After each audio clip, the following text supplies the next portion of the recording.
Hello बच्चों लोग।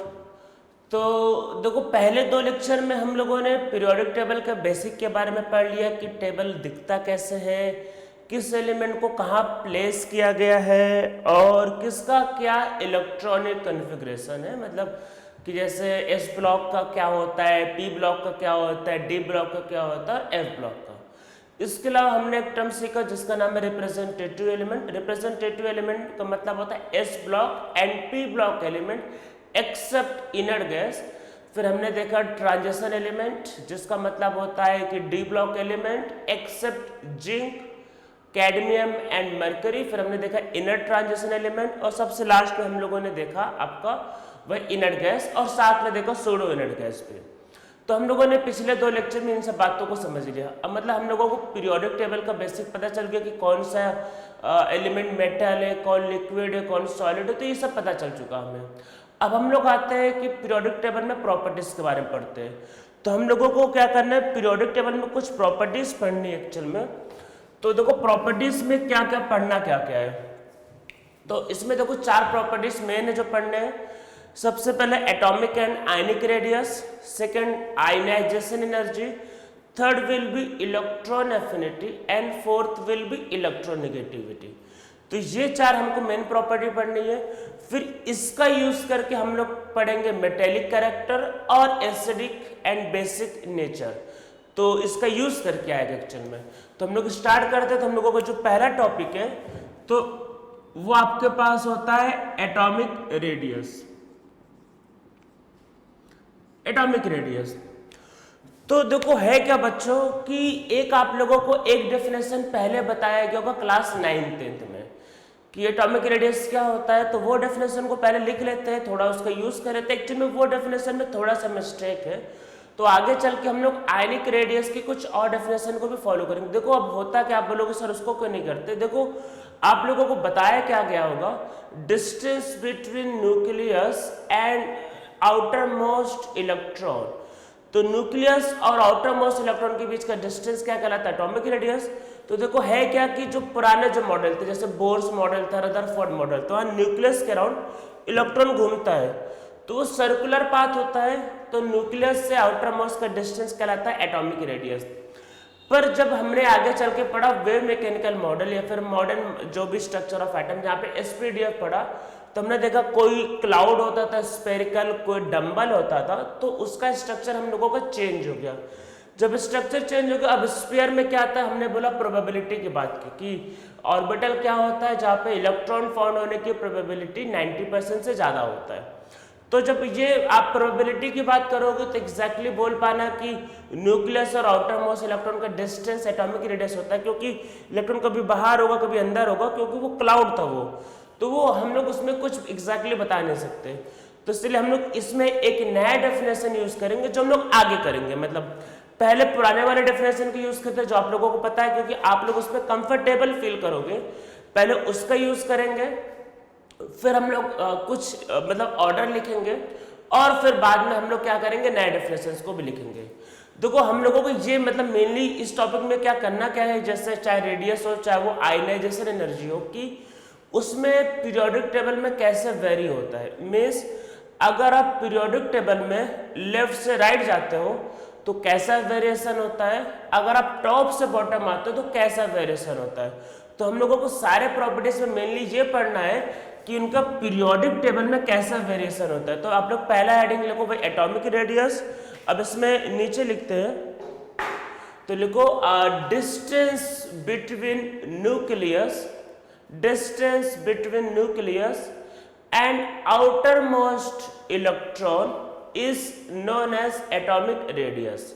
Outer most electron का मतलब क्या है, वैलेंस इलेक्ट्रॉन, या जिसको बोलते हैं हम लोग अल्टीमेट इलेक्ट्रॉन या फिर electron present in ultimate shell.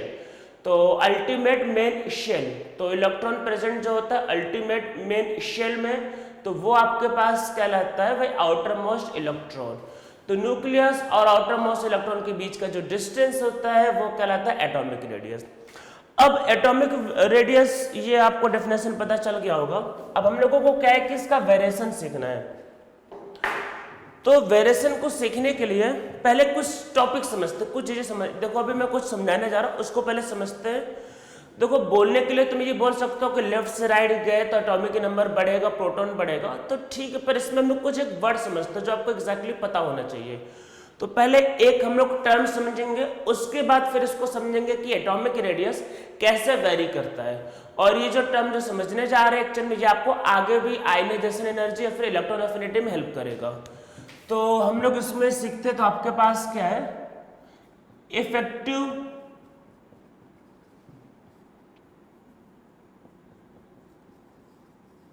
Nuclear charge, effective nuclear charge. तो ये समझते हैं कि इफेक्टिव न्यूक्लियर चार्ज एक्चुअल में होता क्या है। ठीक है, उसको पहले समझते हैं इफेक्टिव न्यूक्लियर चार्ज क्या है। तो देखो इस पे डायरेक्ट क्वेश्चन आने के चांसेस कम है। ये एज सच किसी भी सिलेबस में JEE main, JEE advance, CET या नीट में नहीं लिखा है, तो डायरेक्ट क्वेश्चन आने के चांस कम है, मतलब नियरली इम्पॉसिबल है, पर आ सकता है, पर आएगा नहीं वैसे। हाँ, इसका एप्लीकेशन आएगा क्योंकि ऐसा कुछ लिखा नहीं है, तो आप इस पे क्वेश्चन आने के चांसेस कम है। सीधा मैं बताऊंगा क्या नहीं आ सकता, अभी पहले इसको समझते क्या है। तो देखो जेड इफेक्टिव क्या होता है, वो क्या होता है, Z actual minus sigma. Z actual का मतलब क्या है, जेड एक्चुअल का मतलब है एटॉमिक नंबर, जिसका मतलब आपके पास होगा नंबर ऑफ प्रोटॉन्स। तो जेड एक्चुअल का मतलब atomic number, number of proton. Sigma क्या एक्चुअल में, सिग्मा इज शील्डिंग, शील्डिंग और स्क्रीनिंग कांस्टेंट, शील्डिंग और स्क्रीनिंग कांस्टेंट। तो ये सिग्मा है और ये जेड एक्चुअल में से माइनस, मतलब एटॉमिक नंबर में से सिग्मा माइनस करेंगे तो आ जाएगा। सिग्मा की वैल्यू क्या होगी, अभी इसको समझते हैं। ठीक है, पहले फॉर्मूला लिख लेते हैं। तो जेड इफेक्टिव क्या होता है, Z effective means, Z effective का मतलब effective nuclear charge. Effective nuclear charge क्या होता है, जो एक्चुअल नंबर ऑफ प्रोटॉन होता है उसमें से सिग्मा माइनस करना होता है। सिग्मा क्या, सिग्मा शील्डिंग और स्क्रीनिंग कांस्टेंट, उसको माइनस करना होता है। अब इसको समझते ही एक्चुअल में है क्या, तो चलो पहले समझ लेते हैं कि एक्चुअल में इसका मतलब क्या है। तो एक एग्जांपल समझते हैं, लिथियम। इसका एटॉमिक नंबर सबको पता है 3 होता है। तो न्यूक्लियस में इसमें कितने होंगे, 3 प्रोटॉन। ये पहला ऑर्बिट है। ठीक है, ऑर्बिट को समझते हैं। यहां पे देखो 2 इलेक्ट्रॉन प्रेजेंट है और इसके अगले वाले में भी 1 इलेक्ट्रॉन प्रेजेंट है। ठीक है, ये आपका लिथियम का स्ट्रक्चर होगा, एटॉमिक नंबर 3 2,1। एटॉमिक रेडियस का देखो मतलब क्या होता है, एटॉमिक रेडियस का मतलब होता है न्यूक्लियस और आउटर मोस्ट इलेक्ट्रॉन का डिस्टेंस। मीन्स हमारा जो सारा फोकस होगा वो आउटर मोस्ट इलेक्ट्रॉन पे होगा। देखो याद रखना है, केमिस्ट्री में मेनली जो हम लोग फोकस करते हैं वो सिर्फ वैलेंस इलेक्ट्रॉन पे होता है। वैलेंस इलेक्ट्रॉन क्यों, क्योंकि रिएक्शंस में वैलेंस इलेक्ट्रॉन ने पार्टिसिपेट करता है। तो न्यूक्लियस और आउटर मोस्ट इलेक्ट्रॉन के बीच का जो डिस्टेंस होता है वो आपके पास क्या कहलाता है, वही कहलाता है एटॉमिक रेडियस। अब समझते हैं कि क्या होगा। देखो यहाँ पे प्रोटॉन कितना है, 3p, यहाँ पे क्या है, E। तो अगर आप फोर्स ऑफ अट्रैक्शन की बात करो, कूलॉम्स लॉ की बात करो, तो वो क्या होता है, K(Q1Q2/r²। Q1 क्या लेंगे, Q1 लेंगे इलेक्ट्रॉन का चार्ज, Q2 क्या लेंगे, 3p। ठीक है, तो आपको K(Q1Q2), पर एक्चुअल में 3p जो है वो बोलने के लिए तो ठीक है वो एटॉमिक नंबर, पर एक्चुअल में वो 3p नहीं है। फिर वो क्या है, एक्चुअल में वो 3p से कम। अब आप बोलोगे सर ऐसे कैसे कम, देखो Q1 तो इलेक्ट्रॉन का चार्ज होगा, पर जो Q2 जो होगा, Q2 का मतलब एक्चुअल में प्रोटॉन का चार्ज है, पॉजिटिव चार्ज है। नॉर्मली हम लोग यूनि इलेक्ट्रॉन स्पेसिस जब हम लोग बोर्स मॉडल कर रहे थे तो उसको सीधा सीधा उसका चार्ज ले लिया था, पर मल्टी इलेक्ट्रॉन स्पेसिस जहाँ पे ढेर सारे इलेक्ट्रॉन होंगे तो वहाँ पे 3p लेना सही नहीं होगा। अब आप बोलोगे सर सही क्यों नहीं होगा, इसको समझते हैं। देखो घूमते घूमते ये इलेक्ट्रॉन तो लगातार घूम रहा है, तो देखो घूमते घूमते ऐसा हो सकता है ये इलेक्ट्रॉन दोनों के बीच में आ जाए। अगर बीच में आएगा तो ये जो इलेक्ट्रॉन जो है, आप समझो ये इलेक्ट्रॉन क्या करेगा, न्यूक्लियस को ढक देगा। न्यूक्लियस को ढकने को बोलेंगे शील्ड कर देगा, शील्ड, न्यूक्लियस को शील्ड कर देगा।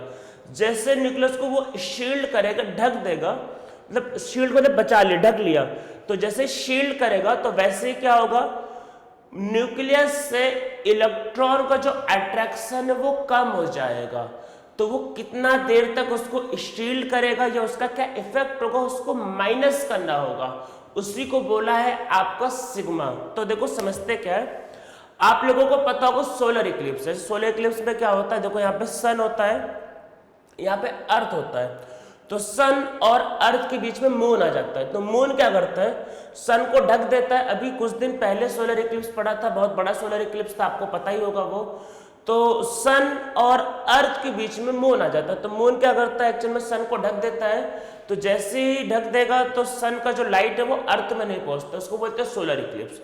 तो वैसा ही कुछ एक्चुअल में इसमें होता है। देखो अगर न्यूक्लियस है और ये बाहर के इलेक्ट्रॉन, अगर बीच का अंदर के इलेक्ट्रॉन आ गया तो उसको वो क्या करेगा, शील्ड कर देगा, और जब उसको वो शील्ड करेगा तो उसकी वजह से न्यूक्लियस से बाहर वाले का अट्रैक्शन क्या होगा, कम हो जाएगा।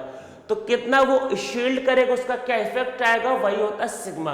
सिग्मा की वैल्यू क्या होगी वही आपको मैंने कहा था, उसको कैलकुलेट करना नॉर्मली एग्जाम्स में आता नहीं है, पर उसको निकालने के लिए एक रूल है, दैट इज लेटर रूल, मैं भी बता देता हूँ, पर वो उस पर डायरेक्ट क्वेश्चन आने के चांसेस कम है। बस वो आप समझ लो, आपको नॉलेज के लिए बता रही है, उसका थोड़ा बहुत यूज पड़ सकता है।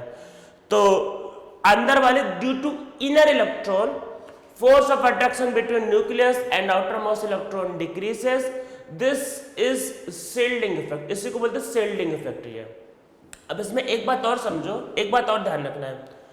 देखो इलेक्ट्रॉन का चार्ज क्या है, माइनस। अच्छा इसका चार्ज क्या है, माइनस। तो ये जो इलेक्ट्रॉन जो होगा, अच्छा ये इसको रिपल भी तो करेगा, क्योंकि ये आपस में एक दूसरे को रिपल करेंगे। तो जब रिपल करेंगे तो उसकी वजह से ये इलेक्ट्रॉन और दूर भी चला जाएगा।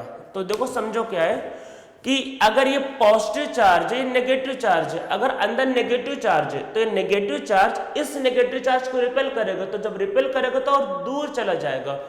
तो देखो अंदर वाला इलेक्ट्रॉन देखो दो काम कर रहा है, पहला समझो, पहला एक तो इसने न्यूक्लियस को शील्ड किया, तो उस आपके पास शील्डिंग की वजह से न्यूक्लियस और इलेक्ट्रॉन, आउटर मोस्ट इलेक्ट्रॉन का अट्रैक्शन कम हो गया, जिसने पहला काम किया। दूसरा ये इलेक्ट्रॉन इस इलेक्ट्रॉन को रिपल करेगा, तो फिर क्या रिपल्शन की वजह से साइज क्या होगा, बढ़ने भी लगता है। तो अंदर वाले इलेक्ट्रॉन की वजह से क्या होगा कि आपको साइज बढ़ने लगता है। तो हम लोगों ने रिपल्शन को और ये जो अट्रैक्शन कम हुआ सबको मिला के वो जो निकाला वो सिग्मा की वैल्यू है, ठीक है। अब हम लोग सिग्मा की वैल्यू समझते हैं कि क्या होता है, उसके बाद फिर हम लोग एक दो एग्जाम्पल देखते हैं। तो समझ में आया होगा क्या होता है आपका जेड इफेक्टिव। तो वही जो अंदर के इलेक्ट्रॉन होगा उसको शील्ड कर देता है। तो जेड इफेक्टिव क्या होता है, actual force of attraction experience by outer most electron due to nucleus. तो ये एक्चुअल जो होता है वो फोर्स ऑफ अट्रैक्शन, अंदर के इलेक्ट्रॉन उसको शील्ड कर देगा, तो ये क्या होता है, actual force of attraction experience by outer most electron by nucleus. तो न्यूक्लियस से जो एक्चुअल फोर्स ऑफ अट्रैक्शन जो एक्सपीरियंस करता है वही आपके पास क्या होता है, वही आपके पास होता है जेड इफेक्टिव। अब चलो इसमें देखते हैं सिग्मा की वैल्यू क्या होता है।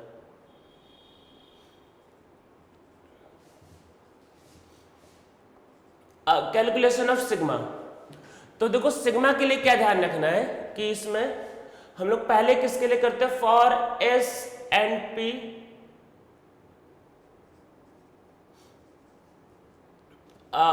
सब शेल इलेक्ट्रॉन।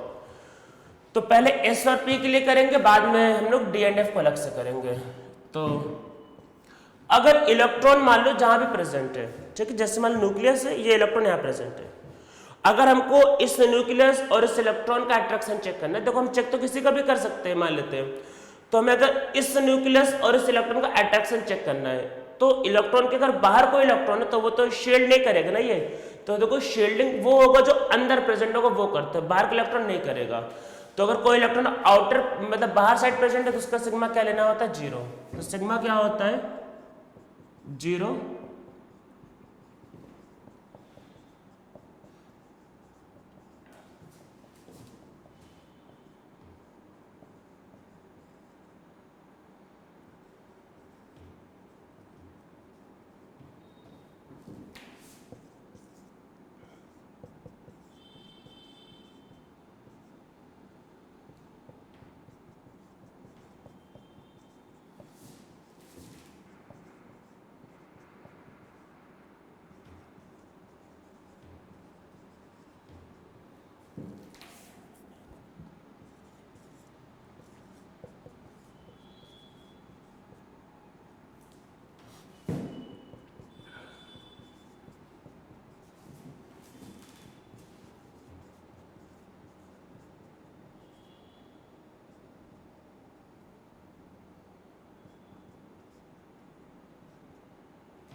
फर्स्ट इनर का मतलब ये कि जहां इलेक्ट्रॉन प्रेजेंट है उसके जस्ट पहले वाला, ठीक है, सेकंड लास्ट इसको बोलेंगे सेकंड लास्ट।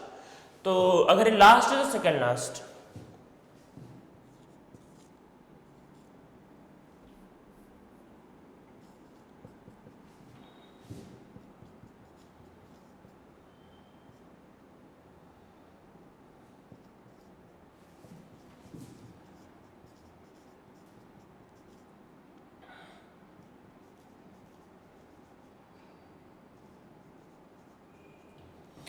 ये सिग्मा की वैल्यू है, इसको पहले लिख लो। If electron is present in inner shell, इसको लिख लेते हैं, फिर इसको समझते हैं। इसको सब लोग नोट कर लो।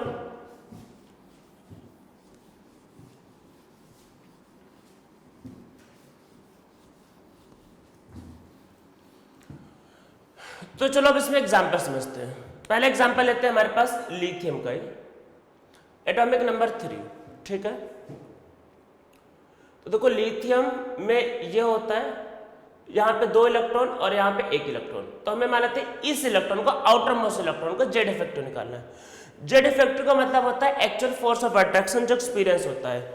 तो वो न्यूक्लियस से इस इलेक्ट्रॉन का भी पूछा जा सकता है, पूछने को तो न्यूक्लियस से इस इलेक्ट्रॉन को भी पूछा जा सकता है। तो समझते हैं क्या होगा। तो मान लेते हैं हमें इस इलेक्ट्रॉन को, इसका हमें इस इलेक्ट्रॉन के लिए जेड इफेक्टिव निकालना है इसके लिए। तो देखो क्या होगा, एटॉमिक नंबर क्या है 3, तो एटॉमिक नंबर बोलोगे 3 है भाई, Z actual atomic number 3 minus क्या होगा सिग्मा। अब देखो सिग्मा की वैल्यू कैसे कैलकुलेट होगी।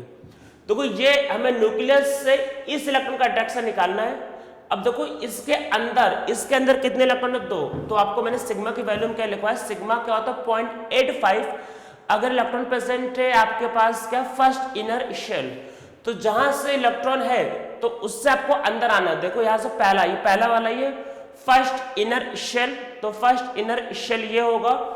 कितने इलेक्ट्रॉन आपके पास प्रेजेंट है, 2, तो 3 - 2 और सिग्मा की वैल्यू 0.85, ठीक है। ये सिग्मा आपकी वैल्यू होगी। अगर अंदर इलेक्ट्रॉन होता है जस्ट पहला वाला तो 0.85, दिस विल बी 1.3, ठीक है। तो इसका जेड इफेक्टिव आएगा 1.3, ये होगा। इसमें चलो और एग्जांपल समझते हैं।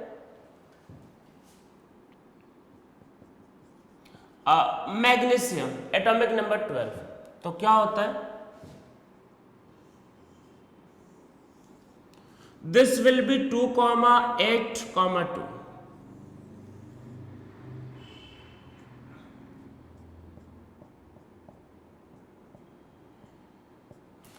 तो ये आपके पास होगा मैग्नीशियम, पहले 2 इलेक्ट्रॉन फिर 8 फिर 2, ठीक है।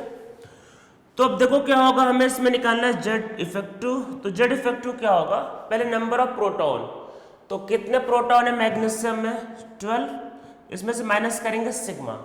अब क्वेश्चन ये आता है कि सिग्मा की वैल्यू क्या होगी। तो देखो सिग्मा कैसे निकलेगा, हम लोग एक इलेक्ट्रॉन को फिक्स करते हैं, हमें ये इलेक्ट्रॉन फिक्स करते हैं कि हम मान के चलते हैं कि हमें न्यूक्लियस से इसका अट्रैक्शन चेक करना है, न्यूक्लियस से इसका अट्रैक्शन चेक करना है। इसको हमने फिक्स कर दिया, एक को फिक्स किया, ठीक है। अच्छा इसके अलावा यहाँ पे एक और बच रहा है ना ये, तो ये तो डिस्टर्ब करेगा। तो पहले देखो जिसका मतलब जिसके लिए जेड इफेक्टिव निकालना है उसको फिक्स कर दो, उसके अलावा बाकी सबका सिग्मा निकालना होता है। तो न्यूक्लियस से हमें इस वाले इलेक्ट्रॉन का क्या है कि वही आपको फिक्स कर दे कि अट्रैक्शन देखना है, तो बाकी सबका सिग्मा निकालो। तो देखो उसके अलावा एक इलेक्ट्रॉन ये बच रहा है, इसी मेन शेल में एक इलेक्ट्रॉन। तो मैंने कहा था कि अगर वही आपका वही सेम मेन शेल होगा तो उसका सिग्मा का वैल्यू 0.3, तो क्या होगा 0.35। इसके लिए अंदर कितने 8, तो क्या होगा 8 और इंटू 0.85, ये अंदर वाले के लिए 8। देखो ये लास्ट, इसके अंदर सेकंड लास्ट, ठीक है, या फिर n-1, ये n तो n-1 और उसके अंदर ये, तो बाकी अंदर के लिए वैल्यू लेना होता है 1। तो देखो ये 8 इलेक्ट्रॉन थे तो इसके लिए वैल्यू 0.85 और बाकी जितने अंदर बचेंगे उसके लिए वैल्यू लेना है 1। तो क्या होगा +2 × 1, सो दिस विल बी 0.35 और ये कितना होगा कितना 6.6 मेरे अकॉर्डिंग, 8 × 0.8 वही होगा मेरे हिसाब से, और 8 into 5 बल्कि 6.8. I think this will be 6.8 and plus 2. So this will be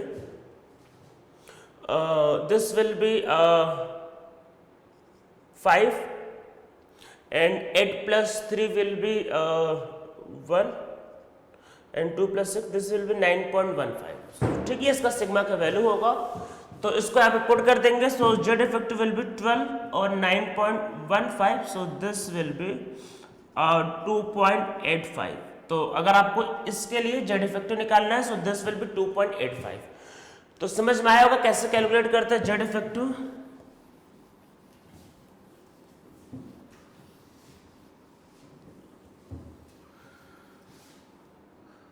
इसमें एक एग्जाम्पल और समझ लेते हैं जो आप बोलोगे कि सर वो आउटर वाले का क्या मतलब है. देखो लिथियम वाले को समझते एक बात हो, लिथियम वाले को इसमें कितने प्रोटॉन है? 3 प्रोटॉन है. अगर मान लो कि आपको इस इलेक्ट्रॉन से आपको न्यूक्लियस का जेड इफेक्टिव पूछा, मीन्स अगर आपको मान लेते इसका जेड इफेक्टिव पूछा, इस देखो जेड इफेक्टिव किससे का भी पूछ सकता, मान लेते इसका पूछ लिया तो क्या होगा 3 माइनस सिग्मा. देखो सिग्मा की वैल्यू क्या होगी, देखो इस इलेक्ट्रॉन को पॉइंट ऑफ व्यू से देखो, अब इस इलेक्ट्रॉन को पॉइंट ऑफ व्यू से देखो तो ये इलेक्ट्रॉन इसके बाहर है तो इसका शील्डिंग इफेक्ट क्या होगा 0. पर इस इलेक्ट्रॉन का अगर हमें निकालना है तो इसके अलावा यहाँ पे एक और प्रेजेंट है. अगर सेम में प्रेजेंट होता है तो उसकी वैल्यू क्या होता है 0.35. तो बस हमें सिग्मा क्या करना था, हमें इस बार करना क्या था, न्यूक्लियस से इस इलेक्ट्रॉन का अट्रैक्शन चेक करना था. तो अब इसका क्या होगा सिग्मा 0 और इसका सिग्मा क्या होगा 0.35. भाई एक ही इलेक्ट्रॉन बच रहा है तो अब यहाँ पे रख दो. So this will be 2.65. So this will be value of Z effective. तो ये समझ में आपको आया होगा. ये किसके लिए होता है आपको for S and P. D and F के लिए भी कर लेते हैं, बहुत कम चांस पूछने का, बस रूल लिख लेते हैं. तो क्या होता है for electron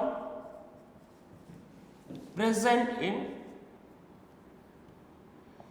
D and F shell. D and F shell तो इसमें क्या होता है सिग्मा इक्वल टू 0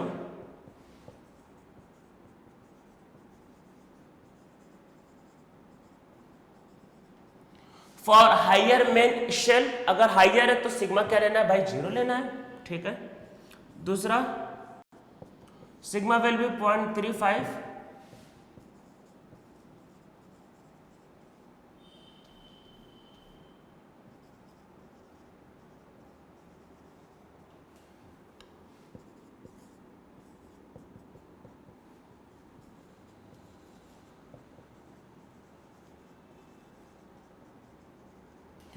तो इसमें बस एक ही चेंज आया कि यहाँ पे सारे अंदर के इलेक्ट्रॉन मतलब सब के लिए सिग्मा का वैल्यू 1 लेना है, चाहे वो पहला या दूसरा. तो sigma is equal to 1 for all inner electrons. ठीक है. तो अब इसको लिख लो, बस इसमें इतना ही डिफरेंस है.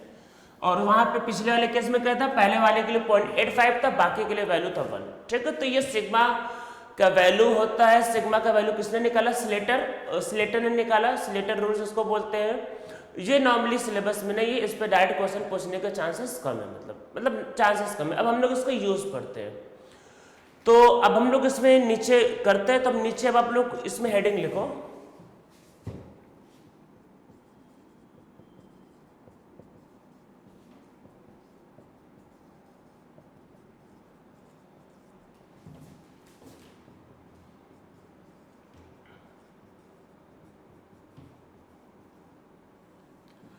तो हेडिंग लिखना है variation of atomic radius, variation of atomic radius in periodic table. कि पीरियोडिक टेबल में जो एटॉमिक रेडियस होता है वो कैसे वेरी करता है. Variation of atomic radius in periodic table. तो देखो होता क्या है पीरियोडिक टेबल में, आप जब लेफ्ट से राइट जाते हो, पहले लेफ्ट से राइट समझते हैं. तो लेफ्ट से राइट जाते वक्त आप बोलोगे कि सर एटॉमिक नंबर बढ़ता है, और एटॉमिक नंबर बढ़ता है तो क्या होता है, तो फोर्स ऑफ अट्रैक्शन. देखो खुद सोचो, लिथियम में 3 इलेक्ट्रॉन मतलब 3 प्रोटॉन है, बेरिलियम में 4 प्रोटॉन है, बोरॉन में 5 प्रोटॉन है. तो लेफ्ट से राइट जाने पे क्या होता है आपका एटॉमिक नंबर बढ़ता है तो नंबर ऑफ प्रोटॉन बढ़ते हैं, so force of attraction increase करता है, और जिसकी वजह से एटॉमिक रेडियस जो होता है वो कम होता है, मतलब एटॉमिक रेडियस आपका डिक्रीज करता है। ठीक है, पर देखो एक्चुअल में होता ये है कि अगर आप बोलोगे एटॉमिक नंबर बढ़ता है तो उससे ज़्यादा बेटर वर्ड होगा। अब आप ये बोलो कि जब लेफ्ट से राइट जाते हैं तो इफेक्टिव न्यूक्लियर चार्ज, देखो न्यूक्लियर चार्ज की जगह आप बेटर होगा बोलोगे इफेक्टिव न्यूक्लियर चार्ज बढ़ता है, तो उसकी वजह से इफेक्टिव मतलब कि एक्शन में तो वो बढ़ता है, आप कैलकुलेट करके देखना। तो उसकी वजह से क्या होता है, न्यूक्लियस और आउटर मोस्ट इलेक्ट्रॉन का अट्रैक्शन बढ़ता है, सो एटॉमिक रेडियस क्या होता है, कम होता है। तो इसमें नीचे लिखते हैं, पहला पॉइंट लिखते हैं, सब लोग लिखो as we move left to right in periodic table effective nuclear charge increases, so force of attraction between nucleus and outermost electron also increases, so size of atom decreases, so size of atom decreases, तो size of atom decrease करेगा। ठीक है, तब इसमें वही लिखते क्या होता है, जब हम लोग लेफ्ट से राइट जाते हैं तब क्या होता है, जेड इफेक्टिव बढ़ता है, मीन्स क्या बढ़ता है, इफेक्टिव न्यूक्लियर चार्ज बढ़ेगा।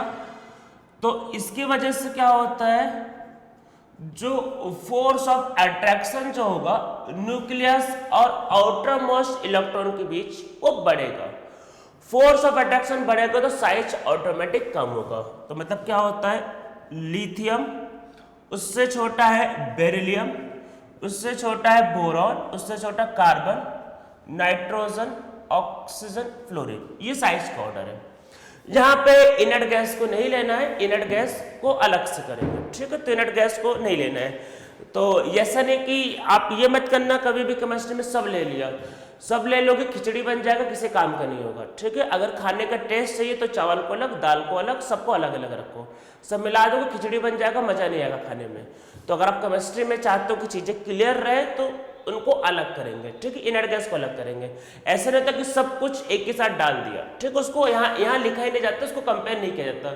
नॉर्मली इनर्ट गैस को अलग ही कंपेयर किया जाता है। ठीक है, ऐसा मैं नहीं कर रहा, ऐसा IIT करता है, ऐसा सारे कॉम्पिटिटिव एग्जाम करते हैं, तो उनको अलग से ट्रीट करना है। तो लेफ्ट से राइट जाते हैं तो साइज क्या होता है, कम होता है। ठीक है, और आगे देखते हैं, सोडियम उससे कम मैग्नीशियम, फिर aluminium, silicon, phosphorus, sulphur, chlorine. तो जैसे जैसे लेफ्ट से राइट जाते हैं साइज क्या होता है, कम होता है। ठीक है, समझ में आपको आ रहा होगा। तो लेफ्ट से राइट जाने पे इफेक्टिव न्यूक्लियर चार्ज बढ़ता है, तो जो साइज ऑफ एटम जो है वो आपका डिक्रीज करता है। ठीक है, सबको समझ में आ गया होगा। अब इसमें आता है क्वेश्चन कि टॉप से बॉटम में कैसे वेरी करेगा, कि टॉप से बॉटम में। तो आपको पता है कि टॉप से बॉटम में जैसे लिथियम में कितने मेन शेल होते हैं, 2। अच्छा, सोडियम में कितने होते हैं, 3। पोटेशियम में कितने होते हैं, 4। तो हम लोग जब टॉप से बॉटम आते हैं तो क्या होता है, number of main shell increase करता है। क्या, number of main shell increase करता है, जिसकी वजह से क्या होता है, साइज इंक्रीज करता है। ठीक है, तो मतलब डिस्टेंस बढ़ेगा, समझ लो।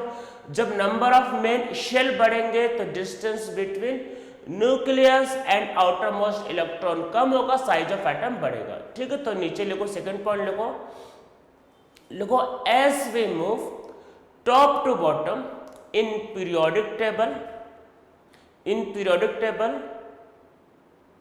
number of main shell increases, so distance between nucleus and outermost electron increases। ठीक है, तो क्या होता है कि भाई number of main shell increase करेगा तो जो डिस्टेंस होगा वो इंक्रीज करेगा।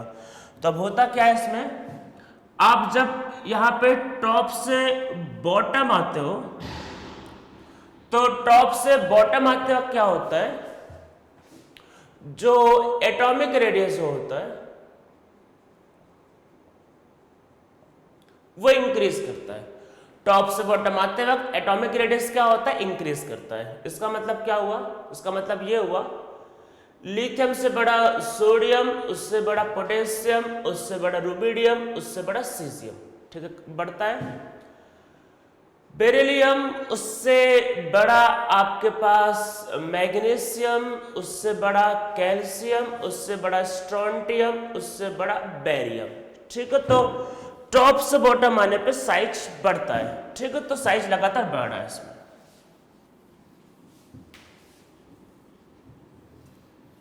ठीक है, साइज लगातार बढ़ता है। अब हम लोग इसमें देखो कुछ अलग सी बातें समझते हैं। देखो इसमें हमें समझना क्या क्या है। सबसे पहले तो रेडियस को कैसे मेजर करते हैं ये समझना है, और उसके बाद फिर कि मैंने अभी तक जैसे पी ब्लॉक के एलिमेंट्स को नहीं लिखा, तो पहले वो समझते हैं। तो अब इसमें देखो पहले एक टर्म समझते हैं हम लोग इसमें, आपका डी ब्लॉक कॉन्ट्रैक्शन। तो एक टर्म लिख लो,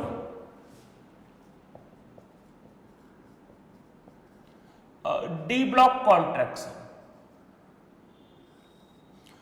तो मैं जिसको बताने जा रहा हूं इसको ध्यान से समझना, इंपॉर्टेंट है। तो पहले डी ब्लॉक कॉन्ट्रैक्शन के पहले हम लोग पहले कर लेते हैं size of D block element, मतलब डी ब्लॉक एलिमेंट। पहले डी ब्लॉक एलिमेंट का साइज कर लेते हैं, पहले डी ब्लॉक करते हैं फिर पी ब्लॉक। तो पहले डी ब्लॉक एलिमेंट का साइज कर लेते हैं। तो इससे मानते हैं डी ब्लॉक में आपको कंपेयर करने के लिए आता है स्कैंडियम टू जिंक, ये कंपेयर करने के लिए आ सकता है स्कैंडियम टू जिंक। तो क्वेश्चन ये आता है कि स्कैंडियम टू अगर आप इससे जिंक की तरफ आप जाओगे तो साइज क्या होगा, कम होगा या फिर ज्यादा। तो खुद सोचो, स्कैंडियम एटॉमिक नंबर 21, फिर स्कैंडियम से जाओगे टाइटेनियम, वेनेडियम, क्रोमियम, मैंगनीज, तो लेफ्ट से राइट क्या होगा, एटॉमिक नंबर बढ़ता है। तो एटॉमिक नंबर बढ़ेगा तो साइज क्या होना चाहिए, कम। पर एक्चुअल में इतना सिंपल है नहीं। देखो केमिस्ट्री में क्या है कि ऐसा नहीं होता, एक रूल याद रखना कि ऐसा नहीं होता केमिस्ट्री में कि आपने एक पेन से पूरा पेंटिंग ड्रॉ कर दिया, ऐसा नहीं हो सकता। मतलब कि ऐसा एक बोला जाता है कि ऐसा नहीं केमिस्ट्री में एक पेंट उठाया, ब्रश उठाया, एक ही ब्रश से पूरा पेंट कर डाला, ऐसा नहीं हो सकता। केमिस्ट्री में क्या होता है, अलग अलग जगह पे अलग अलग रूल होते हैं। जैसे मतलब ये कि पेंटर को अलग अलग ब्रश, अलग अलग पेंट का यूज करना पड़ेगा, तब जाकर वो परफेक्ट पिक्चर को ड्रॉ कर सकता है। पता है ना, पिक्चर ड्रॉ करना, MF हुसैन पिक्चर ड्रॉ करना है। एक अच्छा पिक्चर तब ड्रॉ हो पाएगा जब वो अलग अलग टाइप के ब्रश और अलग अलग टाइप के क्या यूज करेगा, कलर। तो वही सेम केमिस्ट्री में होता है। जब अब आप अलग अलग रूल का यूज करोगे और ये पता होगा कहाँ पे कौन सा रूल यूज करना है, तब आप केमिस्ट्री में जाकर मास्टर हो पाओगे, तब आप परफेक्शन की तरफ जाओगे। अरे पेंटिंग में भी यही तो कला होती है, कब कौन सा कलर यूज करना है और किस साइज का ब्रश लेना है, ब्रश का साइज भी पता हो ना, बड़े छोटे। तो वही सेम केमिस्ट्री में, तो कहाँ कौन सा रूल यूज करना है ये अगर पता हो जाए तो आप परफेक्शन की तरफ चले जाओगे। तो पहले डी ब्लॉक में समझते। देखो हमको पता है कि लेफ्ट से राइट आने पे साइज कम होता है, पर चीजें इतनी सिंपल नहीं होती केमिस्ट्री में। तो अब देखो होता क्या, इसको समझते हैं। तो इसमें पहले लिख लेते हैं, पहले आप लिख लो कितने एलिमेंट है, 10, ठीक है। तो 10 एलिमेंट है, उसके हिसाब से लिख लो। तो लिखो in case of D block element as we move left to right in periodic table, initially size decreases for first 5 element, for next 3 element size remains constant, and for last 2 element size increases। ठीक है, समझ में आया। देखो 10 element है, for first 5 element size decreases, for next 3 element size remains constant, and for last 2 element size increases. तो size बढ़ता है। मतलब क्या होता है इसमें, स्कैंडियम, टाइटेनियम। देखो ये सीरीज एक याद करना चाहो कर लो, बाकी का जरूरत नहीं है, बाकी थोड़े बहुत मैं बता दूंगा, बाकी याद करने की जरूरत नहीं। Scandium, titanium, vanadium, chromium, manganese, iron, cobalt, निकल, कॉपर, जिंक, ठीक है। तो स्टार्टिंग के ये जो एलिमेंट है यहां तक, तो यहां तक साइज डिक्रीज होता है, मतलब लगातार कम होता रहता है। फिर यहां पे आके साइज मतलब सेम होता है, साइज कांस्टेंट, मतलब दोनों मतलब तीनों का साइज नियरली सेम है। मतलब ऐसा तो होता नहीं कि एग्जैक्ट सेम, पर नियरली सेम है, बहुत बड़ा डिफरेंस नहीं होता, नियरली सेम है। और लास्ट वाले में साइज क्या होता है, इंक्रीज करता है। तो लास्ट में क्या होता है, साइज इंक्रीज करता है। तो वही समझते हैं कि क्या होता है, लास्ट वाले में साइज आपका बढ़ जाता है। ठीक है, तो इसको समझते हैं। साइज बढ़ता है पर इतना भी नहीं बढ़ता कि बहुत ज्यादा हो जाए, थोड़ा सा बढ़ता है, मतलब थोड़ा सा इंक्रीज करता है, स्लाइट स्मॉल चेंज, तो थोड़ा सा साइज बढ़ जाता है। इसको समझते हैं। तो चलो पहले एग्जांपल देखा जाए। स्कैंडियम एटॉमिक नंबर 21, ठीक है। इसका electronic configuration 1s2, 2s2, 2p6, 3s2, 3p6, 4s2, 3d1। ठीक है, ये होगा। अगर आपको पुराने वाले के तरीके से लिखने के लिए बोला जाए इलेक्ट्रॉनिक कॉन्फ़िगरेशन, देखो ये पहला ये है, तो कितना होगा 2, ये दूसरा है तो 8, और देखो जो तीसरा है वो ये भी है और ये भी, तो ये भी 3 3 3। थर्ड मेन शेल, तो कितने इलेक्ट्रॉन है 9, और फिर 2, क्योंकि अब इलेक्ट्रॉन इसमें बढ़ते हैं इसलिए क्लास 10 तक में क्या होता है कि 20 के आगे इलेक्ट्रॉनिक कॉन्फ़िगरेशंस नहीं पढ़ाए जाते। ठीक है, तो यहाँ पे 9 आएगा। अब सबसे पहले समझो एटॉमिक रेडियस का। एटॉमिक रेडियस देखो क्या होता है, न्यूक्लियस से आउटर मोस्ट इलेक्ट्रॉन का डिस्टेंस। आउटर मोस्ट इलेक्ट्रॉन इसमें ये वाला है। और अगर आपको याद हो, हम लोगों ने जब बोला था कि जब आप डी ब्लॉक मेटल के या एलिमेंट्स के कटायन बनाते हो, कटायन, तो ये इलेक्ट्रॉन निकाला था, याद करो ये निकाला था। तो रिएक्शन में कौन पार्टिसिपेट करता है, आउटर मोस्ट वाला, और कौन सा इलेक्ट्रॉन निकलता है, आउटर मोस्ट। तो उसका आउटर मोस्ट ये इलेक्ट्रॉन, ये नहीं है, मीन्स जब रिएक्शन की बारी आएगी, जब कुछ करने की बारी आएगी, तो ये है आउटर मोस्ट इलेक्ट्रॉन, ये, और ये बाहर निकलता है रिएक्शन के टाइम पे। और एटॉमिक रेडियस क्या होता है, न्यूक्लियस से आउटर मोस्ट इलेक्ट्रॉन का डिस्टेंस, और आउटर मोस्ट इलेक्ट्रॉन भी ये वाला है, तो हमें इसका डिस्टेंस चाहिए। ठीक है, समझ में आ रहा होगा, आउटर मोस्ट इलेक्ट्रॉन इसका डिस्टेंस चाहिए। चलो एक एलिमेंट और लिख लेते हैं, कौन सा लिखोगे, आयरन। चलो आयरन लिख लेते हैं। एटॉमिक नंबर 26,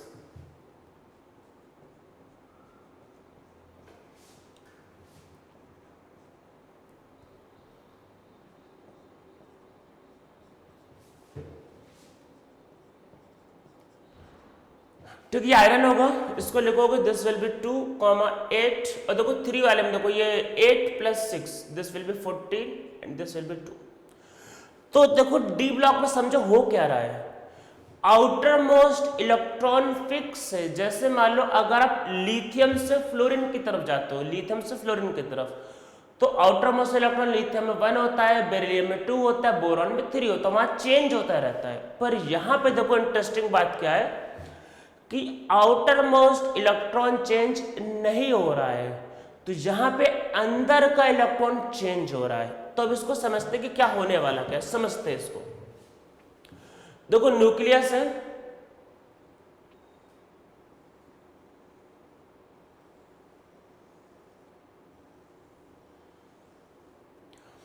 पहले चलो कैल्शियम तक आते। कैल्शियम देखो, प्रोटॉन मैंने लिख रहा है, इलेक्ट्रॉन को देखो कैल्शियम तक 2, 1 2 3 4 5 6 7 8, ठीक है। फिर इसमें 1 2 3 4 5 6 7 8 और 1 और 2, ठीक है, कैल्शियम तक। यहां तक कोई दिक्कत नहीं। आपने क्या किया, आपने कैल्शियम से स्कैंडियम पे आए, स्कैंडियम पे अब देखो 9 इलेक्ट्रॉन थर्ड में बढ़ा, थर्ड में, तो इलेक्ट्रॉन एक यहां बढ़ाया, एक अंदर इलेक्ट्रॉन बढ़ाया, ठीक है। पर इलेक्ट्रॉन बढ़ाए, देखो कैल्शियम से आप जब स्कैंडियम की तरफ जाओ, स्कैंडियम, तो स्कैंडियम का एटॉमिक नंबर 21 है, तो प्रोटॉन भी तो बढ़ा, और इलेक्ट्रॉन बढ़ा तो प्रोटॉन भी बढ़ा। तो प्रोटॉन बढ़ा तो अट्रैक्शन देखो कम होगा, मतलब अट्रैक्शन बढ़ेगा। मतलब समझो कि स्कैंडियम जब आप गए, कैल्शियम से स्कैंडियम गए, तो एटॉमिक नंबर 20 से 21 हुआ, तो एटॉमिक नंबर बढ़ा, ठीक है, एटॉमिक नंबर बढ़ा, पर अंदर के इलेक्ट्रॉन भी तो बढ़ा। एटॉमिक नंबर बढ़ा तो इससे इसका अट्रैक्शन बढ़ेगा, पर इसका रिपल्सन भी बढ़ेगा। पर क्योंकि अभी अट्रैक्शन आपका मतलब मान के चलते डोमिनेट करता है, मतलब क्या है कि अभी इतना ज्यादा इलेक्ट्रॉन नहीं कि रिपल हो, तो अभी मान के चलते कि अट्रैक्शन डोमिनेट करेगा। पर आप जब मतलब मान लेते स्कैंडियम से जब आप आयरन पे आए, तो आयरन पे देखो यहाँ पे कितने होगा 14, तो 14 मतलब देखो क्या यहाँ पे बढ़ा दो कुछ ऐसा 1 2 3 4 5 6 7 8 9 10 14 ये, अब देखो अंदर 14 इलेक्ट्रॉन, तो कुछ छोटी सी जगह 14 इलेक्ट्रॉन। ये ऐसे समझो कि मान लो मैंने एक 3 BHK का घर लिया सपोज करते, और वहां पे रहने के लिए मानते 4-5 लोग, बहुत लगता है घर में बहुत स्पेस है, आराम से रहे, चिल करते आराम से रहते। अब 3 BHK का घर है, पता चला मेरे वहां पे दादा दादी, ऐसे में रियल में ऐसा नहीं पर मान लेते ऐसा हो गया, मेरे दादा दादी भी वहाँ रहते हैं। मेरे दादा दादी के मान लेते हैं कि 3 बेटे हैं, वो भी तीनों रहते हैं वहाँ पे, मतलब मान लेते 3 BHK में। और उसमें फिर मानते मेरे पापा के मतलब हम लोग मानते 2 भाई बहन, मेरे चाचा के 2 भाई, मतलब मेरे चाचा के भी 4 बच्चे, एक चाचा के भी और 4 बच्चे, मतलब इतने लोग रहते हैं। तो आपको लगेगा अरे इतने छोटे से घर में इतने लोग कैसे रहते हैं, तो फिर आपको लगेगा कि वही सेम घर में क्या जगह कम पड़ गई। तो वैसा ही सेम देखो, जब ये ऑर्बिट क्या छोटा, जब 8 इलेक्ट्रॉन थे तब तो ठीक था, आपने अब यहाँ पे 14 इलेक्ट्रॉन को भर दिया ठूस ठूस के, अब इनमें रिपल्सन होने स्टार्ट होगा। अरे 14 इलेक्ट्रॉन हो गए ना ये, अब देखो छोटी सी जगह पे कितने इलेक्ट्रॉन हो गए 14, तो वो फैलना चाहेगा। अरे होता है ना जब घर आपका मान लो छोटा पड़ेगा तो आदमी बड़ा घर लेने का ट्राई करता है ना, ये तो वही सेम यहाँ पे। तो देखो क्या होगा कि देखो पहले तो चलो 9 इलेक्ट्रॉन, अब यहाँ पे आ गए 14, तो इसमें 14 इलेक्ट्रॉन क्या है भर गए, तो अब इनमें रिपल्सन होगा ना। अरे 14 इलेक्ट्रॉन छोटी जगह 14 ठूस ठूस का भर दिया है, तो 14 इलेक्ट्रॉन भर गए, तब इनमें क्या होगा कि अब रिपल्सन कम करना चाहेगा ना। देखो छोटी सी जगह पे इलेक्ट्रॉन कितने 14, रिपल्सन कम करने के लिए अपना साइज बड़ा करेगा, थोड़ा दूर दूर जाएगा, तो अब इसका साइज क्या होगा बढ़ेगा, मतलब ये साइज में बढ़ा। अब देखो ये साइज बढ़ाएगा तो अब आपको याद होगा ना ये कि ये इलेक्ट्रॉन इसको रिपेल करेगा, तो जब इसका साइज बढ़ेगा तो ये भी क्या होगा बढ़ेगा।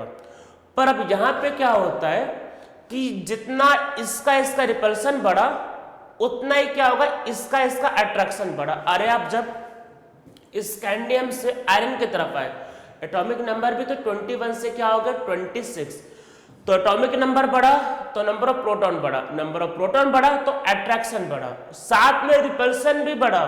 तो यहाँ पे रिपल्सन क्योंकि इसका साइज बड़ा होना चाह रहा है, छोटी जगह पे बहुत कम इलेक्ट्रॉन आ गए, मतलब छोटी सी जगह पे बहुत ज्यादा इलेक्ट्रॉन आ गए, तो अब क्या होगा यहाँ पे रिपल्सन होगा, साइज बढ़ना चाहेगा, तो इस वजह से क्या होगा रिपल्सन बढ़ेगा। रिपल्सन काफी बढ़ गया, अट्रैक्शन भी बढ़ा, तो नेट में यहाँ पे क्या होता है दोनों बराबरी पे खत्म होते हैं, मतलब जितना अट्रैक्शन हुआ उतना रिपल्सन हुआ, तो नेट में साइज का चेंज ही नहीं होता। और आप जब यहाँ पे आते हो मान लेते हैं, मैंने यहाँ पे मान लेते हैं, अभी एक एग्जांपल समझते मान लेते हैं, अभी आप आ जाते हैं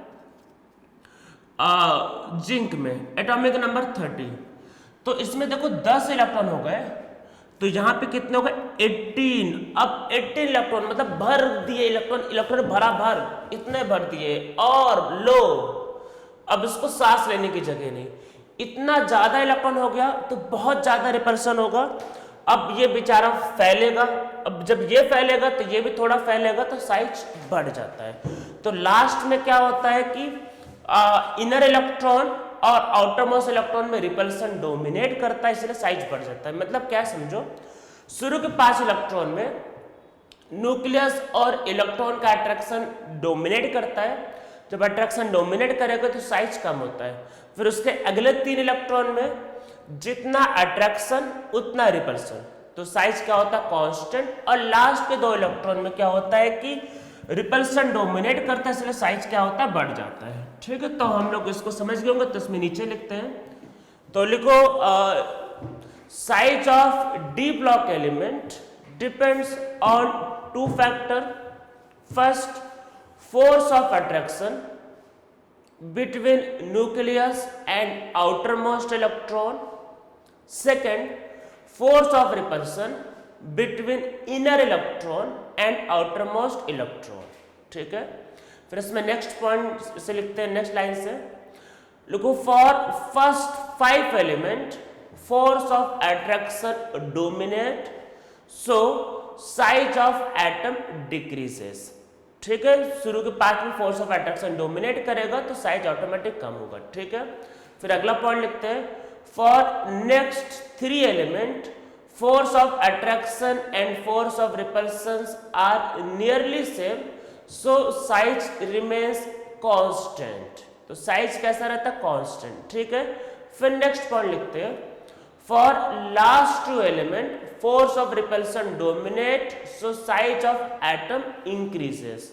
ठीक है, इंक्रीज क्या होता है स्लाइट इंक्रीज होता है, मतलब उसके बाद भी क्या होता है कि अगर आप स्कैंडियम और जिंक को कंपेयर करो तो जिंक का साइज क्या होता है स्कैंडियम से बहुत छोटा होता है। ठीक है, तो समझ में आ गया। डी ब्लॉक में क्या होता है, लेफ्ट से राइट जाने पे क्या होता है, शुरू के 5 एलिमेंट का साइज कम होता है, बीच में कांस्टेंट होता है और लास्ट में 2 में बढ़ जाता है। ठीक है, इतना आपको आइडिया होना चाहिए। अब चलो हम लोग इसमें आते हैं पी ब्लॉक एलिमेंट में।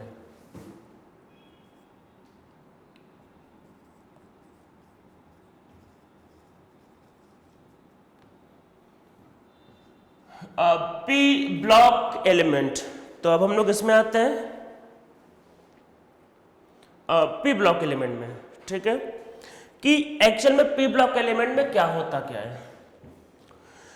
तो देखो पहले समझते हैं, आपका एक बात पहले समझ लेते हैं। देखो टॉप से बॉटम आने पे साइज बढ़ेगा। देखो मैंने लेफ्ट से राइट तो कंपेयर करवा ही दिया था, कार्बन मतलब बोरॉन से ज्यादा कार्बन, मतलब बोरॉन से कम कार्बन, उससे कम नाइट्रोजन, वो तो हो गया था। टॉप से बॉटम समझ रहे हैं, तो पहले थोड़ा समझते हैं।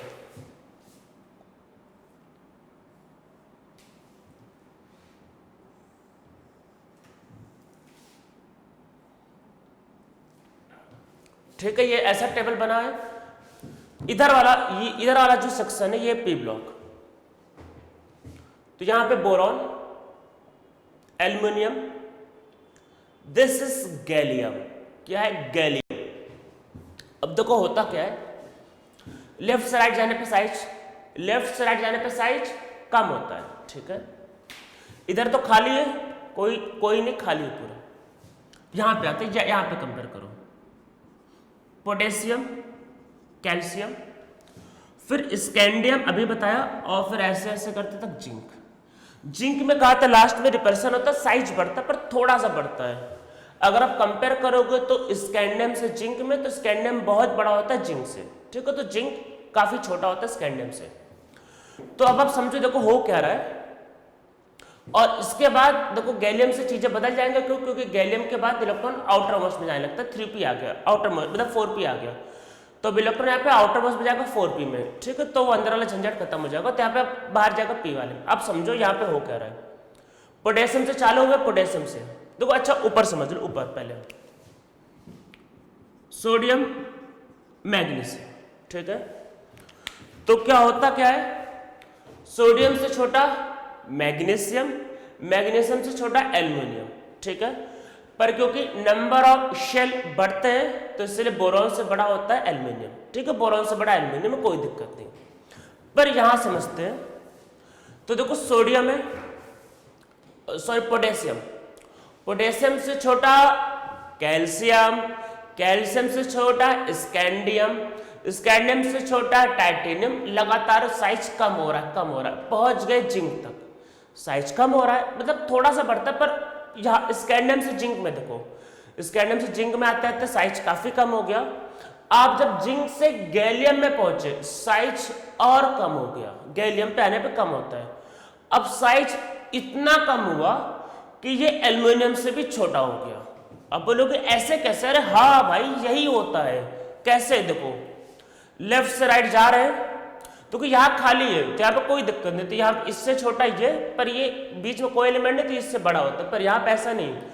तो देखो K से छोटा Ca से छोटा स्कैंडियम से छोटा टाइटेनियम, करते करते आगे पहुंचे जिंक तक। जिंक का साइज बहुत छोटा हो गया, बहुत छोटा। जिंक से छोटा गैलियम, अब गैलियम इतना छोटा हो गया कि उस बेचारे का साइज एल्युमिनियम से क्या है कि छोटा हो गया। तो आप बोलोगे सर ये एक्सेप्शन है, समझ लो एक्सेप्शन है ये। तो क्या होता है, आपका जो साइज जो होता है,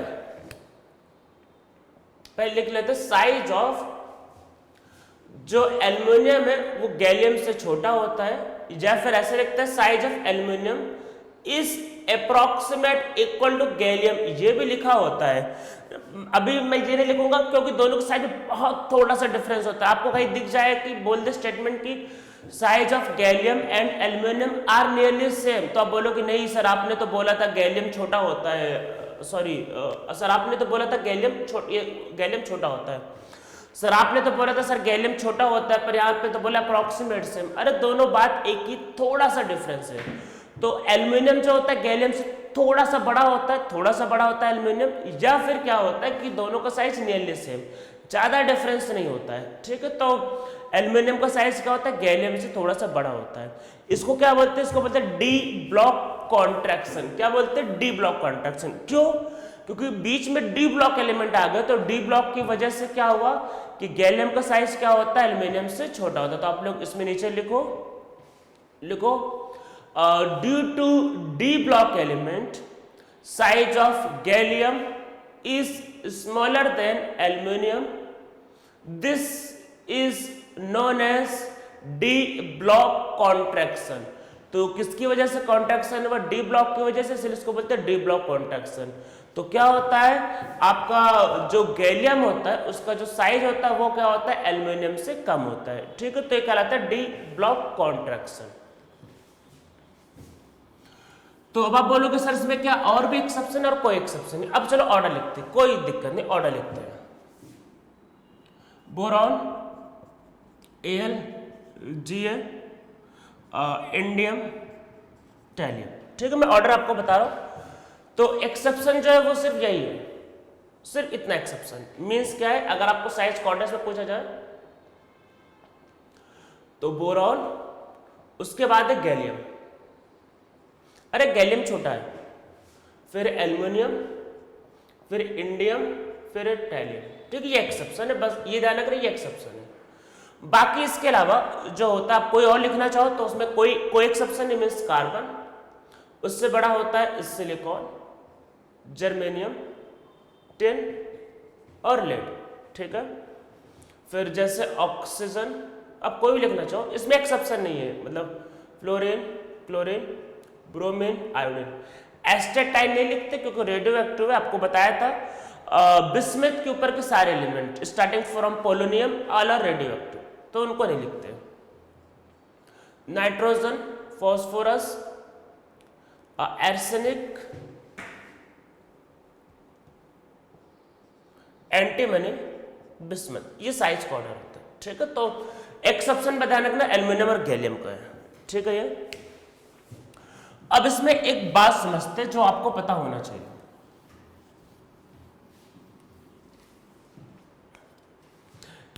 कोई भी एक ग्रुप ले लेते हैं, कार्बन, सिलिकॉन, जर्मेनियम, टिन और लेड। ठीक है, तो देखो कार्बन से जब आप सिलिकॉन में आते हो तो देखो बीच का आप देखो कोई पीरियोडिक टेबल में खाली जगह है, तो जो साइज जो होता है मतलब लार्ज इंक्रीज करता है।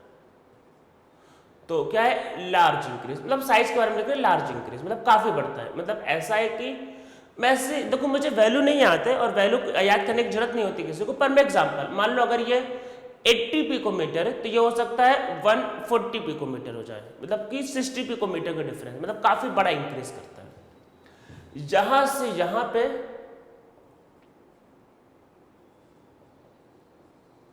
स्मॉल इंक्रीज होता है, बढ़ता है थोड़ा सा, जैसे 80 तो 140, तो हो सकता है ये हो जाए 150।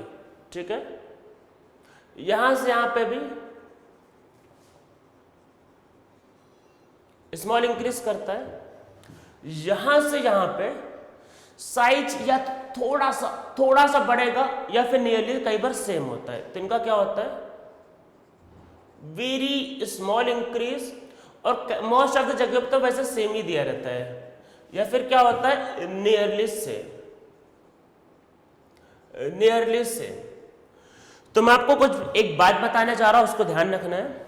अगर कोई क्वेश्चन 6th पीरियड का है, किसका है, 6th पीरियड का, और आपको लगे इसमें कुछ अलग हो रहा है, कोई भी चीज, मतलब अभी आप बहुत चीजें पढ़ोगे, एटॉमिक रेडियस हो गया, मान लो कोई भी चीज, आयनाइजेशन एनर्जी हो गया, मान लो कभी ऑक्सीडेशन स्टेट हो गया, कोई भी चीज आपको है, अगर आप 6th पीरियड के एलिमेंट को पढ़ रहे हो, कुछ मान लो नया हो रहा है, कुछ अजूबा होने वाला, कुछ नया हो रहा है, तो फिर समझ लो कि वहां पे क्या होने वाला है, वहां पे होने वाला है लैंथेनाइड का कुछ ना कुछ इफेक्ट। तो 6th पीरियड में लैंथेनाइड सीरीज प्रेजेंट है, अगर कोई अजूबा होने वाला है तो उसका रीजन है लैंथेनाइड सीरीज। तो आप बोलोगे वैसे वहां पे होता है लैंथेनाइड कॉन्ट्रैक्शन, तो कुछ भी हो तो बोलोगे लैंथेनाइड, तो वहां पे सब कुछ लैंथेनाइड की वजह से होता है। ठीक है, तो अब देखो लैंथेनाइड की वजह से क्या होता है, तो अब देखो ऐसा होता है कि आप जैसे समझ लो,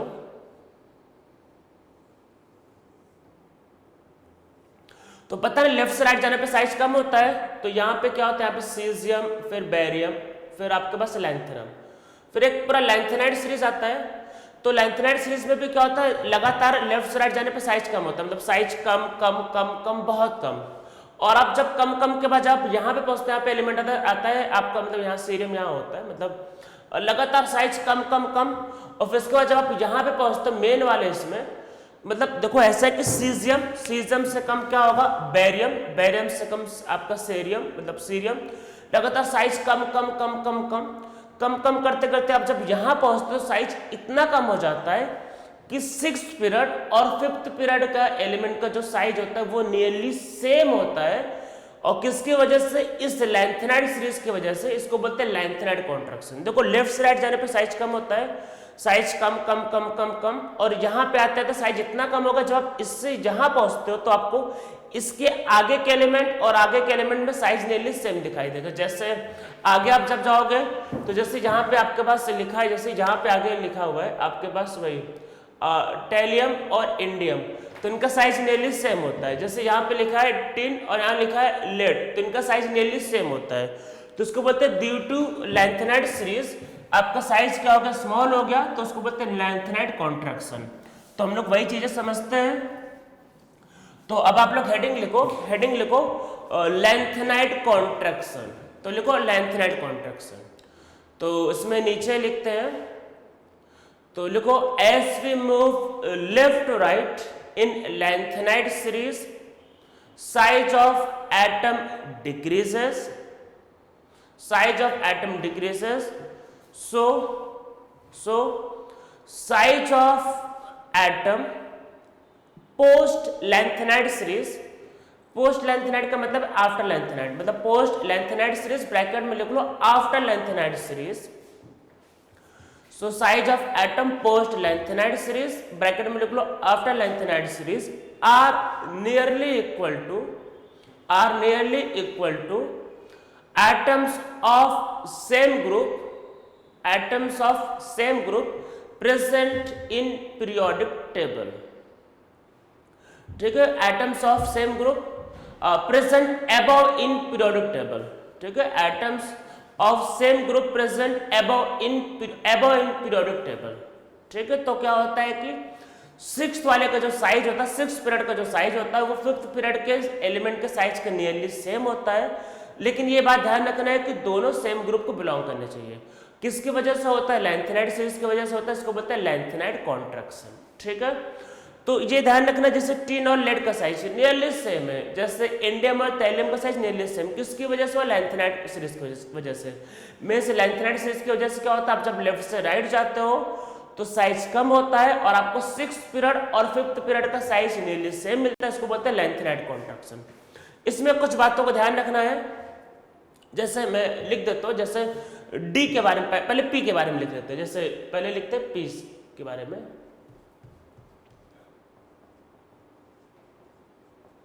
तो पी के बारे में लिखते हैं। देखो इसमें 2nd पीरियड है, एक्सेप्शन गैलियम और एल्युमिनियम को हटा के, एक्सेप्शन को हटा के 4th 5th 6th।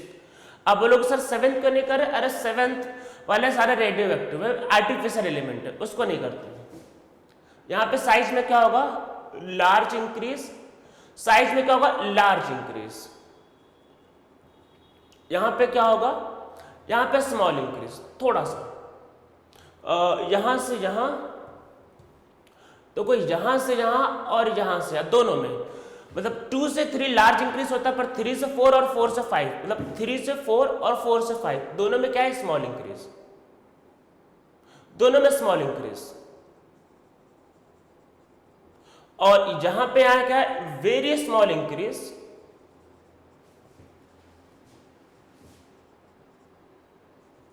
और नियरली सेम।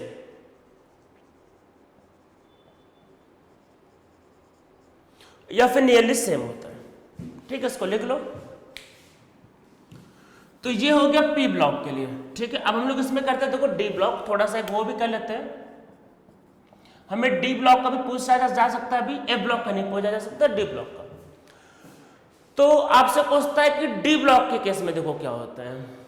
तो देखो डी ब्लॉक के केस में क्या होता है कि पहला डी तो फोर्थ पीरियड में, पहला डी मतलब फोर्थ पीरियड में, तो पहला डी तो फोर्थ पीरियड में, फिर इसमें फिफ्थ और फिर इसमें सिक्स, ठीक है। तो 4 से 5 में साइज क्या होता है, इंक्रीज। तो यहां पे जो साइज है वो इंक्रीज करता है, इंक्रीज, ठीक है। यहां पे इसमें जो साइज होता है वो एक्चुअल में साइज इसमें एक्चुअल में डिक्रीज करता है या फिर कई बार कांस्टेंट भी रहता है। मतलब कुछ देखो इसमें ऐसा है कि कुछ एलिमेंट के लिए कांस्टेंट है और कुछ एलिमेंट के लिए डिक्रीज भी करता है। तो जो फेमस एलिमेंट है जो आपके लेवल पे आ सकता है उसमें डिक्रीज करता है, बाकी कुछ में कांस्टेंट भी रहता है, मतलब ज्यादा डिफरेंस, और कई में इंक्रीज भी करता है। तो ऐसे तो बहुत केस होंगे, तो उनके बारे में अलग से डी एंड एफ ब्लॉक में करेंगे। फेमस एलिमेंट जैसे जो आपको पूछा जा सकता है, जैसे है कॉपर, एजी और एयू, इनका ऑर्डर। तो एक्चुअल में कॉपर से एजी का साइज बढ़ता है, फिर एजी से एयू का साइज कम होता है। तो यहाँ पे ऑर्डर है कॉपर, फिर है एयू, फिर है एजी। तो यहाँ पे ध्यान रखना है ये, जैसे 4, 5, 6, मतलब आपको ये फेमस वाले एग्जांपल, या फिर जैसे जिंक, कैडमियम, मरकरी। तो क्या होता है, जिंक से ज्यादा होता है मरकरी, उससे बड़ा होता है कैडमियम, ठीक है। तो ये आपका साइज का क्या होता है, ये ऑर्डर होता है ये। तो ये ध्यान रखना है कि 6th पीरियड का जो साइज होता है वो 5th पीरियड से क्या होता है, डी ब्लॉक के केस में या तो कई बार छोटा हो जाता है या फिर क्या हो जाता है कि आपके पास नियरली सेम होता है। अब एक बात को समझो, देखो 6th वाले का जो साइज है लेंथेनाइड सीरीज के बाद, लेंथेनाइड सीरीज के बाद 6 वाले का साइज 5th वाले से सेम है। आप बोलोगे हाँ, या कई बार कम भी होता है या ज्यादा होगा बहुत थोड़ा सा। अच्छा 5th और 5th और 6th का साइज नियरली सेम है, आप बोलोगे हाँ। अच्छा मास की बात करते हैं, मास, अगर आप 5th से 6th पीरियड का मास देखोगे तो मास बहुत ज्यादा बढ़ता है। मतलब आप 6th पीरियड का मास देखना तो मास बहुत ज्यादा बढ़ता है। एक टर्म होता है डेंसिटी। देखो डेंसिटी क्या होता है, डेंसिटी होता है मास बाय वॉल्यूम। तो 6th पीरियड का क्या होता है, साइज मतलब 5th पीरियड के नियरली सेम होता है, साइज तो सेम होता है, पर मास बढ़ता है, मास अच्छा खासा बढ़ता है। तो मास बढ़ गया और साइज सेम रहा, तो डेंसिटी क्या होता है, मास बाय वॉल्यूम। क्या होता है, मास बाय वॉल्यूम। तो पीरियोडिक टेबल के जितने भी मोस्ट डेंस एलिमेंट, मतलब मोस्ट डेंस एलिमेंट, वो सारे के सारे आपका 6th पीरियड को बिलोंग करते हैं। मतलब अगर आप 10 एलिमेंट निकालो जिनकी डेंसिटी सबसे ज्यादा हाई पीरियोडिक टेबल में, तो वो सारे के सारे कहां बिलोंग करते हैं, 6th पीरियड को बिलोंग करते हैं। तो आप एक चीज लिख लो कि due to small size and high atomic mass, उनका एटॉमिक मास ज्यादा होता है, and high atomic mass, density of 6th period element is very high, ठीक है। जैसे सबसे ज्यादा डेंस कौन होता है, टंगस्टन। टंगस्टन पढ़ा होगा, टंगस्टन, अरे जो बल्ब में लगता है ना, डब्ल्यू, टंगस्टन। तो टंगस्टन का क्या होता है, डेंसिटी हाईएस्ट होता है। जैसे mercury, mercury is most dense liquid, वो भी 6th पीरियड को बिलोंग करता है। तो जितने भी हाई डेंसिटी वाले एलिमेंट है वो ध्यान रखना 6th पीरियड को बिलोंग करता है। तो अभी तक हम लोगों ने आज क्या देखा, आज हम लोगों ने देखा कि पीरियोडिक टेबल में साइज कैसे वेरी करता है, लेफ्ट से राइट, टॉप से बॉटम में। हम लोग अब नेक्स्ट लेक्चर में देखेंगे कि एटॉमिक साइज को कैसे वेरी, मतलब किस तरीके से उसको हम लोग मतलब आपको मतलब निकाल सकते हैं, मतलब आपको उसको किस तरीके से कैलकुलेट कर सकते हैं, और साथ में कैटायन और एनायन का क्या होता है साइज, ठीक है। ये हम लोग अब नेक्स्ट लेक्चर में देखते हैं।